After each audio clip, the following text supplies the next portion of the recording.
একটা Audi Q3, Audi Q3 ওকে। এটাও first owner গাড়ি আছে, মাত্র 42,000 চলা। এটা 2017 সেপ্টেম্বরের গাড়ি, 2027 সেপ্টেম্বরে ট্যাক্স। ফার্স্ট ওনার গাড়ি আছে, প্রিমিয়াম সেগমেন্টের গাড়ি অনেকেই খোঁজেন, উইথ অটোমেটিক।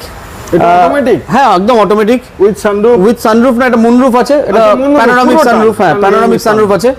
তো এই গাড়িটা আমার আস্কিং প্রাইস রয়েছে 19,50,000 টাকা। আজকের জন্য স্পেশাল প্রাইস থাকবে 18,99,000 টাকা। 18,99,000 টাকা আজকের জন্য স্পেশাল প্রাইস থাকবে। মানে আজকে ভিডিওর কারণে এতটা ঘাটা করে দিচ্ছি, হ্যাঁ, যাতে 50,000 টাকা ডিসকাউন্ট এই ভিডিওটার জন্য। 18,99,000 টাকা আমি দিয়ে দেবো অডি Q3, 2017 সেপ্টেম্বরের গাড়ি, 2027 সেপ্টেম্বর ট্যাক্স, যার নতুন প্রাইস ছিল 54 লক্ষ টাকা। 54 লক্ষ টাকার নতুনের প্রাইস ছিল, আমি জাস্ট আপনাকে 1/3 প্রাইসে দিচ্ছি।